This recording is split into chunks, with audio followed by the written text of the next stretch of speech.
નમસ્કાર વિદ્યાર્થી મિત્રો, અમૃતસરના ક્લાસમાં તમારું સ્વાગત છે. રસાયણ વિજ્ઞાનની પાયાની સંકલ્પનાઓમાં લેક્ચર 2 માં આપણે આગળ જોઈશું ઘન, પ્રવાહી અને વાયુ વચ્ચેનો તફાવત.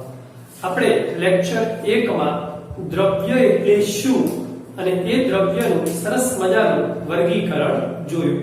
તો હવે જોઈશું આપણે કે ભાઈ દ્રવ્યનું વર્ગીકરણમાં ભૌતિક અવસ્થાને આધારે 3 પ્રકાર પડતા હતા: ઘન, પ્રવાહી અને વાયુ. તો ચલો જોઈએ ઘન, પ્રવાહી અને વાયુ વિશે. અહીંયા આપણે તફાવત સ્વરૂપે આ ત્રણને રજૂ કરીએ છીએ. બરાબર, ધ્યાન આપજો બેટા.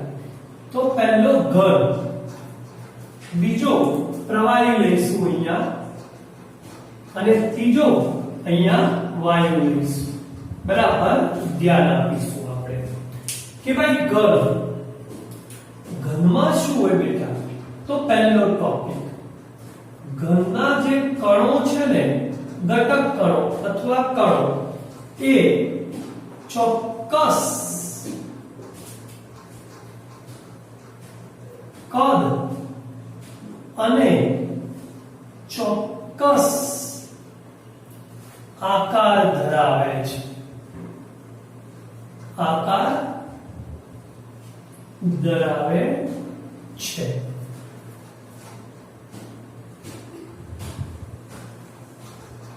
ચલો બેટા, પ્રવાહીમાં તેના ઘટક કણો અથવા કણો ચોક્કસ કદ ધરાવે છે.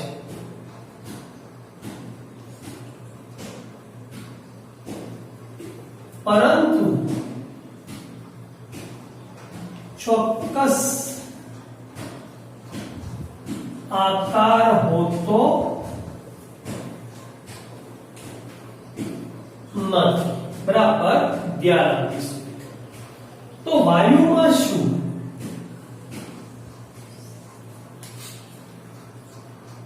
તેના ઘટક કણો અથવા કણો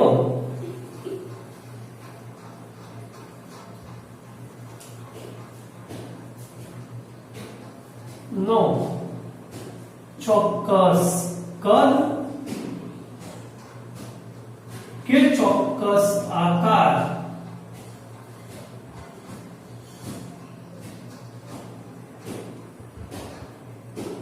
ધરાવતા નથી. અહીંયા એક સરસ મજાની બીજી આ ટોપિકમાં મારે ચર્ચા કરવી છે બેટા, કે ચોક્કસ આકાર હોતો નથી તો કેવો આકાર ધરાવે છે? તો પ્રવાહીને એક્સ્ટ્રામાં લખી દઉં છું.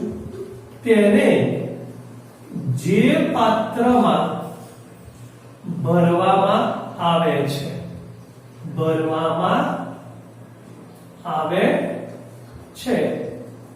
તેવો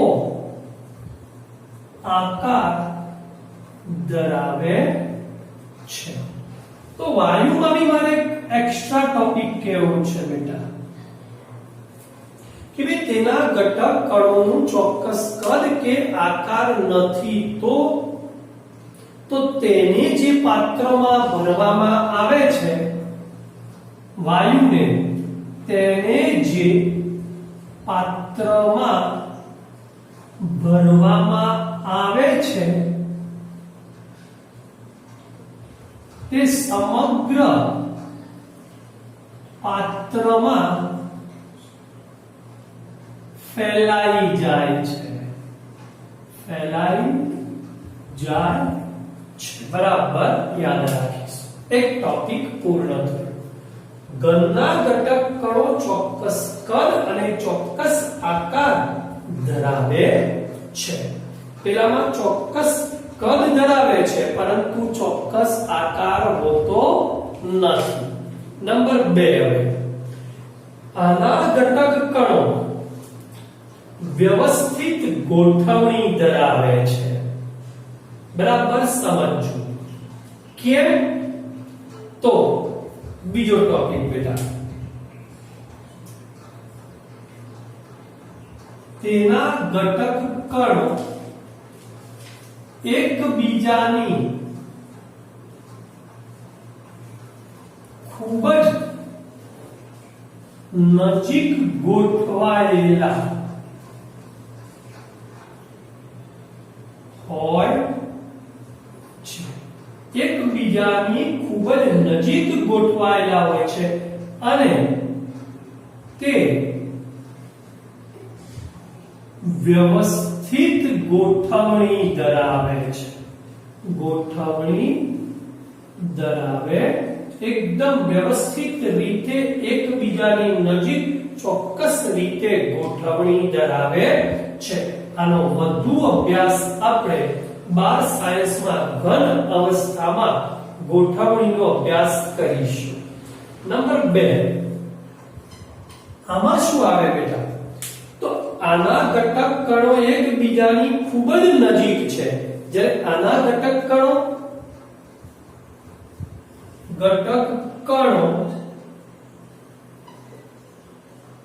એકબીજાની ખાલી શું લખવાનું? નજીક ગોઠવાયેલા હોય છે.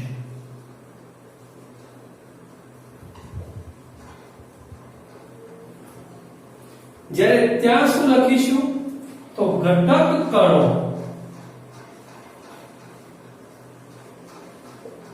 એકબીજાથી ખૂબ જ દૂર ગોઠવાયેલા હોય છે. બરાબર સમજીશું બેટા. આના ઘટક કણો એકબીજાની નજીક ગોઠવાયેલા છે અને વ્યવસ્થિત ગોઠવણી ધરાવે છે, માટે આ ઘટક કણો સરળતાથી હેરફેર કરી શકતા નથી. તો ત્રીજો ટોપિક આપણો તેના કણો સરળતાથી હેરફેર કરી શકતા નથી, માટે બેટા એનો આકાર છે ને, બરાબર ધ્યાન આપજો, દ્રઢ આકાર, ચોક્કસ આકાર ધરાવે છે. ચોક્કસ આકાર, એક દ્રઢ આકાર ધરાવે છે, સરળતાથી હેરફેર કરી શકતા નથી. જ્યારે આના ઘટક કણો સરળતાથી હેરફેર કરી શકે છે, સરળતાથી એકથી બીજે સુધી જઈ શકે છે, માટે આ પ્રવાહી છે ને એનો એક ગુણધર્મ છે વહેવાનો ગુણધર્મ ધરાવે છે. આનો વહેવાનો, પ્રવાહી વહી શકે છે એક જગ્યાએથી બીજી જગ્યાએ બેટા. જ્યારે આના ઘટક કણો ખૂબ જ સરળતાથી, ખૂબ જ સરળ અને ઝડપી વહી શકે છે બેટા. સમજી લેજો. દાખલા તરીકે આમાં કોઈ બી મેટલ લઈ લો બેટા, કોપર હોય, આયર્ન હોય વગેરે, એ ઘન સ્વરૂપે હોય છે. પ્રવાહી દાખલા તરીકે H2O પાણી છે, પછી ઇથેનોલ છે, બેન્ઝીન છે, ઘણા બધા છે જેનો આપણે અભ્યાસ કરવાનો છે. નંબર 3 બેટા, વાયુના ઉદાહરણ કયા? તો હાઇડ્રોજન વાયુ, ઓક્સિજન વાયુ, નાઇટ્રોજન વાયુ, એમોનિયા, કાર્બન ડાયોક્સાઇડ, ઘણા બધા વાયુઓ છે. શાંતિથી એક વખત વિડિયો પોઝ કરી અને લખી લેજો. પ્રવાહી અને વાયુ. હવે તાપમાન અને દબાણની પરિસ્થિતિમાં ફેરફાર કરવાથી, તાપમાન અને દબાણની પરિસ્થિતિમાં ફેરફાર કરવાથી આ ત્રણેય ભૌતિક અવસ્થાઓ, ઘન, પ્રવાહી અને વાયુમાં આપણે એકબીજામાં રૂપાંતરિત કરી શકીએ છીએ. સમજી લેજો બેટા બરાબર. હવે બે પરિબળો, એક તાપમાન અને બીજું છે દબાણ. આ બંને માં ફેરફાર કરવાથી આ ત્રણેય જે ભૌતિક અવસ્થાઓ હતી ને, ઘન, પ્રવાહી અને વાયુ, ભૌતિક અવસ્થાઓ ને એકબીજામાં રૂપાંતરિત કરી શકાય છે.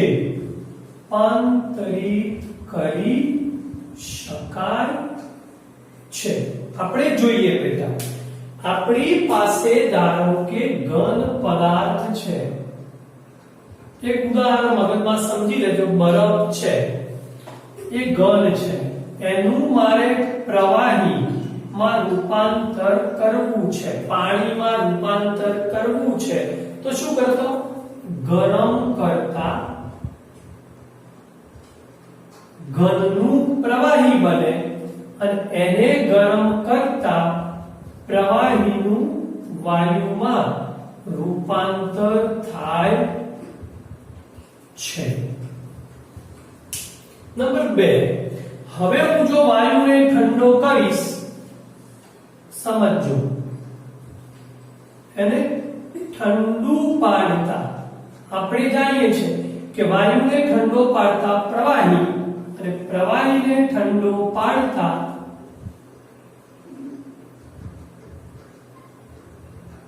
ઘનમાં રૂપાંતર થાય છે. આ તાપમાનનો ફેરફાર જોયો આપણે. આવું સરસ મજાનું દબાણની અસર આપણે દ્રવ્ય અવસ્થા નામનું આપણું એક ચેપ્ટર છે, એની અંદર કે ભાઈ તાપમાન અને દબાણની આ ઘન, પ્રવાહી અને વાયુ ઉપર કેવી અસર થાય છે તેનો અભ્યાસ આગળ ઉપર કરીશું. બીજી એક વાત દીકરા, આ ઘન તરીકે હું અહીંયા બરફ લખું છું, આઈસ છે. પ્રવાહી તરીકે હું પાણી લખું છું અને વાયુ તરીકે હું વરાળ અથવા બાષ્પ લખું છું. સમજો બરાબર. હવે જો બરફનું પાણીમાં રૂપાંતર થાય તો એને શું કહેવાય? સમજો શબ્દો. બરફનું પાણીમાં રૂપાંતર થાય ને તો એ ગલન કહીશું. હવે ગલન. પાણીનું વરાળમાં રૂપાંતર થાય ને બેટા તો એને ઉત્કલન કહીશું. ઉત્કલન. પણ બરફનું સીધું જ આ શબ્દો સમજો. હવે બાષ્પ અથવા વરાળમાં રૂપાંતર થાય ને તો એને સબ્લિમેશન, જેને આપણે ગુજરાતીમાં ઉર્ધ્વપાતન કહીશું. ઘણા બધા ઉદાહરણ છે ઉર્ધ્વપાતનના. બરફનું નહીં પણ ઘનનું સીધું જ બાષ્પમાં રૂપાંતર, ઘનનું સીધું જ વાયુમાં. બેટા બરફનું સીધું બાષ્પમાં નથી થતું, પહેલા પાણી બને અને પછી જ થાય છે. પણ વ્યવહારમાં ઘણા બધા એવા પદાર્થો છે, જેમ કે એક ઉદાહરણ આપું તમને. તમે જોયું હોય કપૂર. કપૂરને ખુલ્લું રાખવામાં આવે તો ઘનનું સીધું જ વાયુમાં રૂપાંતર થાય છે, તો એને ઉર્ધ્વપાતન કહે છે. બીજું, બાષ્પને જ્યારે ઠંડી પાડીને પાણી બનાવવામાં આવે છે ત્યારે એને આપણે પ્રવાહીકરણ કહીએ છીએ. અને પાણીને જ્યારે બરફમાં રૂપાંતર કરવામાં આવે છે, મીન્સ પ્રવાહીને જ્યારે ઘનમાં રૂપાંતર કરવામાં આવે છે ત્યારે એને આપણે ફ્રીઝ. ફ્રીઝ એટલે ફ્રીઝર. શું કહીએ છીએ આપણે? ફ્રીઝિંગ કરવું. યાદ કરો, ઠારણ કહીશું એને. તો ઘનમાંથી પ્રવાહી બને તો ગલન, પ્રવાહીમાંથી બાષ્પ બને ઉત્કલન, ઘનનું સીધું જ વાયુમાં રૂપાંતર થાય ઉર્ધ્વપાતન. યાદ રાખીશું.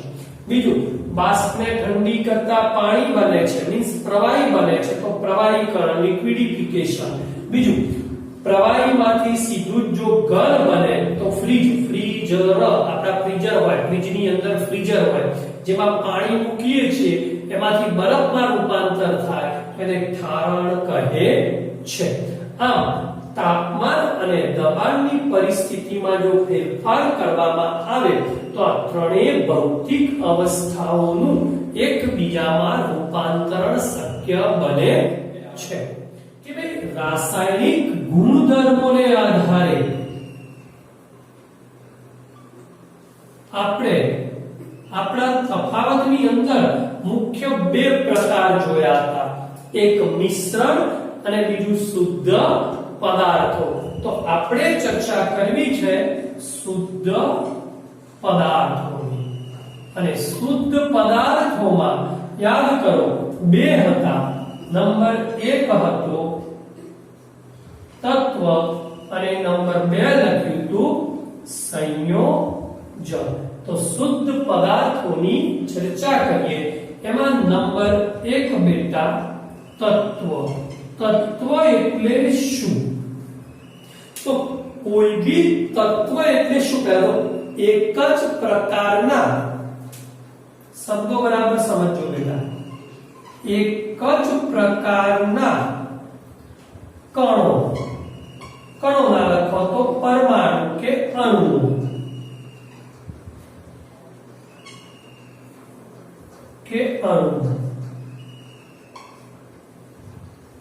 ધરાવે છે મીન્સ એક જ પ્રકારના કણો જો રહેલા હોય તો તેને તત્વ કહે છે મીન્સ તત્વ એ એક જ પ્રકારના કણોનું બનેલું હોય છે નંબર 2 દાખલા તરીકે કોપર આયર્ન ઝિંક વગેરે ઘણા બધા છે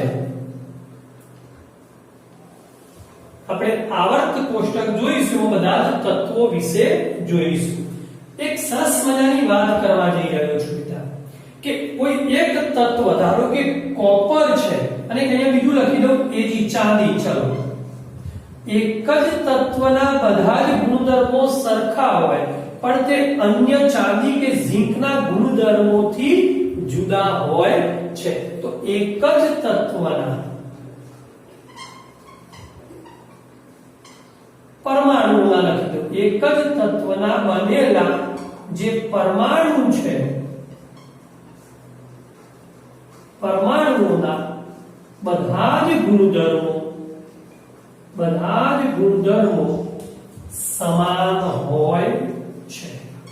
સમાન હોય છે પરંતુ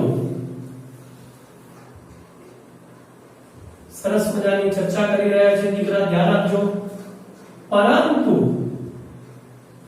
અલગ અલગ તત્વના જુદા જુદા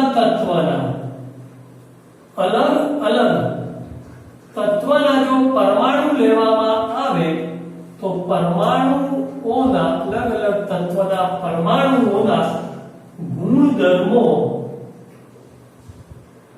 જુદા જુદા હોય છે બોલો ક્લિયર બેટા બીજી વાત બે કે તેથી વધુ તત્વના પરમાણુઓ જોડાય બે કે તેથી વધારે જો તત્વના પરમાણુઓ જોડાય પરમાણુઓ જોડાઈને શું બનાવે છે અણુ બનાવે છે ધ્યાન આપીશું બરાબર પરમાણુ એટલે શું તો આપણે બીજા નંબરનું ચેપ્ટર છે બેટા કે પરમાણુ કોઈ પણ ઘટક કણ હોય અથવા કોઈ પણ પદાર્થ હોય એનો અતિ નાનામાં નાનો ભાગ જેને પરમાણુ કહે છે ત્યાંથી આપણું સેકન્ડ નંબરનું ચેપ્ટર સ્ટાર્ટ થાય છે એક જ તત્વના જે પરમાણુઓ છે એ દાખલા તરીકે હું અણુની વ્યાખ્યા આપું તમને તો ધારો કે હાઇડ્રોજનના બે પરમાણુઓ એકબીજા સાથે જોડાઈ H2 બનાવે. આ આવી પરમાણુ છે તો આવી પરમાણુ છે, બે જોડાઈ H2 બન્યો તો ધેટ્સ કોલ્ડ અણુ, મોલેક્યુલ્સ બનાવે છે. ઓકે, દાખલા તરીકે O લો, ચલો ઓક્સિજન ઓક્સિજન તો O2 બને. સલ્ફરના કેટલા જોડાય બેટા ખબર? 8 સલ્ફર જોડાય S8 નો અણુ બનાવે. ફોસ્ફરસના કેટલા જોડાય ખબર? 4 ફોસ્ફરસ જોડાય P4. આ બધા શું છે? અણુ.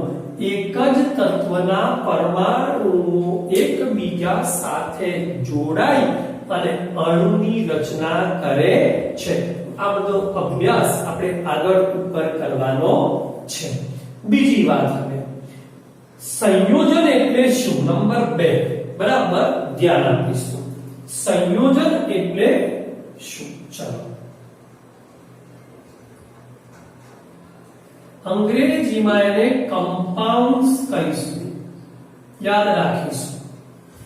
કેટલાક વર્ડ હવે તત્વ તો એલિમેન્ટ્સ, પરમાણુ શું બોલાય?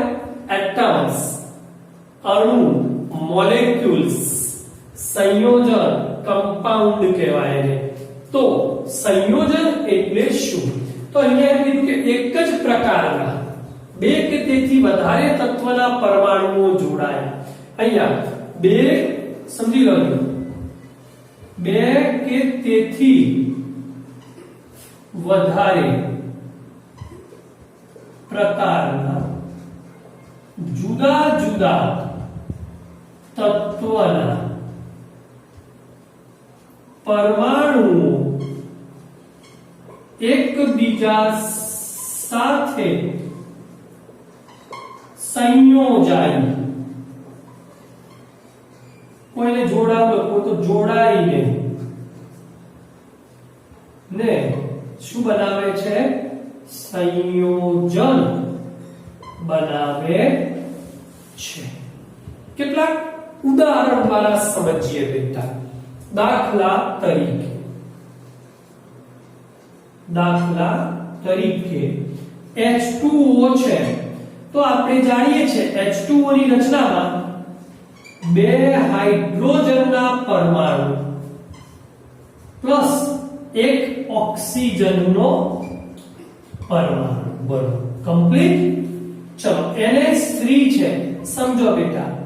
તો એક નાઇટ્રોજનનો પરમાણુ પ્લસ 3 હાઇડ્રોજનના પરમાણુ ચોક્કસ સંરચના વડે જોડાય. એક નિશ્ચિત સંરચના, n સાથે 3 જ H જોડાય, પછી 4 કે 5 નહીં. નિશ્ચિત સંરચના મીન્સ ચોક્કસ સંરચના કેવો રેશિયો જેને કહેવાય, ચોક્કસ પ્રમાણમાં જોડાય. એ લખી દઉં અહીંયા. બરાબર, જ્યારે સંયોજન બને ને ત્યારે સંયોજન પણ કેવી રીતે? ચોક્કસ પ્રમાણમાં, રેશિયો ફિક્સ હોય બેટા. જેનો આપણે આગળ પર અભ્યાસ કરીએ છીએ કે બે કે તેથી વધારે પ્રકારના જુદા જુદા પરમાણુઓ એકબીજા સાથે ચોક્કસ પ્રમાણમાં સંયોજાય અથવા જોડાય અને જે ઘટક બનાવે, જે સ્પીસીઝ બનાવે તેને સંયોજન કહે છે. H2O NH3 બેટા ખાંડનું ઉદાહરણ. ખાંડ તો C12H22O11. ધોરણ 10 માં ઇથેનોલની બનાવટ ભણી ગયા. મોલેસિસ અથવા સુક્રોઝમાંથી આથવણ પદ્ધતિ દ્વારા આપણે આલ્કોહોલ એટલે કે ઇથેનોલ બનાવેલો. તો આમાં 12 કાર્બનના પરમાણુ, 22 હાઇડ્રોજનના પરમાણુ અને 11 ઓક્સિજનના પરમાણુ રહેલા હોય છે. બીજું લો હજી CO2. ચલો કાર્બનનો એક પરમાણુ, ઓક્સિજનના 2 પરમાણુ, કાર્બન ડાયોક્સાઇડ. એ જ રીતે કાર્બન મોનોક્સાઇડ. જુઓ બેટા, બંને એક કાર્બન એક ઓક્સિજન. ગ્લુકોઝ, આપણા સૂત્રો યાદ રાખવાના છે એટલા માટે લખી રહ્યો છું. C6H12O6. 6 કાર્બન, 12 હાઇડ્રોજન અને 6 ઓક્સિજનના પરમાણુ એકબીજા સાથે ચોક્કસ પ્રમાણમાં સંયોજાય અથવા જોડાય અને જે સ્પીસીઝ તૈયાર કરે છે તેને સંયોજન કહે છે. ચલો એક વખત આટલું લખી દેશો પછી આગળ જોઈએ. ઓકે બેટા, ચલો હવે મારે એક સરસ મજાની વાત કરવી છે કે જ્યારે સંયોજન બને છે ત્યારે તત્વના પરમાણુ પોતાના મૂળ ગુણધર્મો ગુમાવી દે છે. યાદ રાખજો હવે જે બોલી રહ્યો છું તે.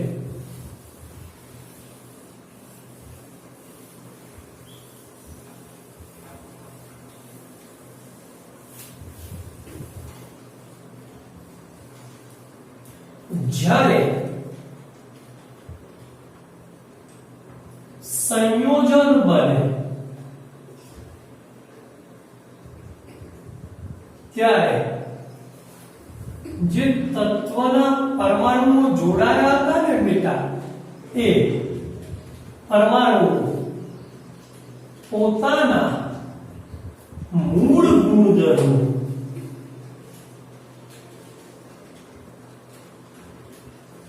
ગુમાવે છે અને નવા જ ગુણધર્મો પેદા થાય અને નવા જ ગુણધર્મો ઉત્પન્ન થાય છે. બરાબર યાદ રાખીશું કે બેટા જ્યારે સંયોજનની રચના થાય છે ને ત્યારે તત્વના જે પરમાણુઓ પોતાના મૂળ ગુણધર્મો હતા ને એ ગુમાવી દે છે. દાખલા તરીકે હું સમજાવું બેટા, H2 એ વાયુ છે, O2 પણ વાયુ છે, બંનેની અવસ્થા વાયુ છે, પણ જ્યારે આ બે સંયોજન અને H2O પાણી બનાવે છે ને ત્યારે એ પ્રવાહી છે. બરાબર સમજો. બંને વાયુ હતા, એ જ્યારે સંયોજન બનાવ્યું H2O ત્યારે તેની અવસ્થા પ્રવાહી છે. ભૌતિક અવસ્થાઓ બદલી નાખી.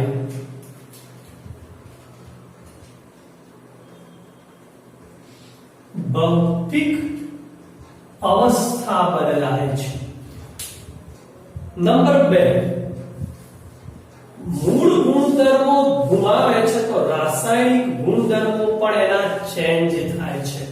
જોઈએ આપણે તો H2 છે ને બેટા એ બરાબર યાદ રાખજો,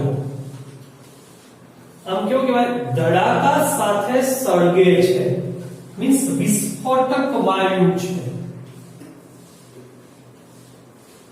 એકદમ ધડાકા સાથે ઝડપથી સળગી ઉઠે છે. O2 છે ને એ દહન પોષક છે, મીન્સ દહન માટે જરૂરી. આપણે જાણીએ છીએ કે કોઈ પણ દહન ઓક્સિજનની હાજરીમાં જ થાય છે. આ ખુદ સળગે છે ધડાકા સાથે, આ સળગાવવામાં મદદ કરે છે, પણ જ્યારે આ બંને ભેગા થઈને પાણી બનાવે છે ને તો એ આગ બુઝાવવા કામ લાગે.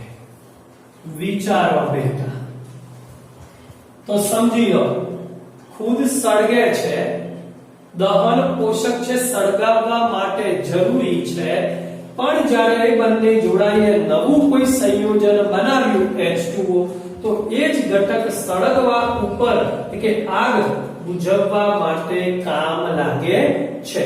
મીન્સ માં એટલું જ કહેવું બેટા કે જ્યારે બે તત્વના પરમાણુ અથવા અણુ જોડાઈને જ્યારે નવું સંયોજન બનાવે છે ત્યારે તેના પોતાના મૂળ ગુણધર્મો ગુમાવી નાખે છે અને નવા જ ગુણધર્મો ઉત્પન્ન કરે છે. એવું બીજું એક ઉદાહરણ છે બેટા NaCl. NaCl જેને આપણે સોડિયમ ક્લોરાઇડ કહીએ છીએ. સોડિયમ ક્લોરાઇડ જેને આપણે મીઠા તરીકે વ્યવહારમાં ઓળખીએ છીએ. મીઠું NaCl બરાબર યાદ રાખીશું. Na અને Cl માં પણ આ જ વસ્તુ છે. Na વાતાવરણમાં ખુલ્લો રાખતો ભેદ હવા સાથે પ્રક્રિયા કરી જ્વલનશીલ છે. પ્લસ Cl2 ઝેરી વાયુ છે, પરંતુ એમાંથી બનેલું NaCl બરાબર સમજી લેજો ટ્વાઇસ NaCl જેનો આપણે વ્યવહારમાં ક્ષાર તરીકે ઉપયોગ કરીએ છીએ. તો આ તો ઝેરી છે, તો NaCl ખરેખર ખાવું ન જોઈએ જો પોતાના મૂળ ગુણધર્મો ન બદલતો હોય તો બી આપણે ખાઈએ છીએ. બીજું NaCl એટલે કે મીઠાને પાણીમાં ઓગાળીએ છીએ. ખરેખર એને સોડિયમ ધાતુનો ટુકડો જો પાણીમાં પડી જાય ને બેટા તો તરત જ સળગી ઉઠે. આ એક ખાસ વિશિષ્ટ ઉદાહરણ છે. સોડિયમ એ સમજી લેજો આપણું એક્સ્ટ્રા છે. આ એક્સ્ટ્રા છે બેટા. Na છે ને એ ખૂબ જ સક્રિય છે. કેવો સક્રિય કે જો પાણીના સંપર્કમાં આવે ને આવતા તરત જ સળગી ઉઠે છે, સળગે છે. ચાલો માટે એને ક્યાં રાખવાનો? કેરોસીનમાં સંગ્રહવાનો આવે. યાદ રાખજો. હવે આપણને એમ થાય કે કેરોસીનમાંનો પદાર્થ સળગે તો આ પદાર્થ કેરોસીનમાં ફોલવાઈ જાય છે, જ્યારે પાણીની અંદર સળગી ઉઠે છે. તો આપણે તો NaCl ને પાણીમાં નાખીએ છીએ પણ સળગતો નથી. કેમ કે જ્યારે બે તત્વો જોડાઈને જ્યારે સંયોજન બનાવે છે ત્યારે પોતાની મૂળ પ્રોપર્ટી, પોતાના મૂળ ગુણધર્મો બદલી નાખે છે. ઘણા બધા ઉદાહરણ છે. પણ એક છેલ્લો ટોપિકની ચર્ચા કરવી છે બેટા કે જ્યારે સંયોજન બને ને તો એ સંયોજનને કોઈ બી ભૌતિક અવસ્થા વડે અલગ કરી શકાતું નથી. પરંતુ જો એને અલગ કરવું હોય તો પરંતુ રાસાયણિક પ્રક્રિયાઓ દ્વારા અલગ કરી શકાય છે. યાદ રાખીશું બેટા કે સંયોજનને કોઈ બી ભૌતિક અવસ્થા એટલે કે ભૌતિક પદ્ધતિ લખી દેવાનું અલગ કરી શકાતું નથી, પરંતુ એને રાસાયણિક પ્રક્રિયાઓ દ્વારા અલગ કરી શકાય છે. હવે પ્રશ્ન થાય કે આ ભૌતિક પદ્ધતિઓ કઈ? તો આપણા આગળના ટોપિકમાં આપણે જોઈએ છીએ કે ભાઈ મિશ્રણ એટલે શું, સમાંગ મિશ્રણ એટલે શું, વિસમાંગ મિશ્રણ એટલે શું, કોને ભૌતિક પદ્ધતિઓ વડે અલગ કરી શકાય અને કઈ ભૌતિક પદ્ધતિઓ. એક વખત સરસ મજાનો વિડિયો પોઝ કરી લખી દેશું.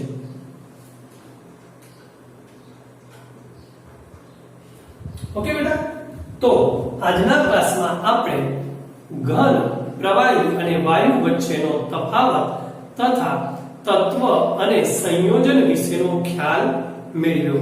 હવે પછીના ક્લાસમાં આપણે મિશ્રણ અને તેના પ્રકાર જોઈ અને આગળ ઉપર જોઈશું. તો ત્યાં સુધી અમરીશ સરને રજા આપશો. જય શ્રી કૃષ્ણ. મળીએ આવતા ક્લાસમાં.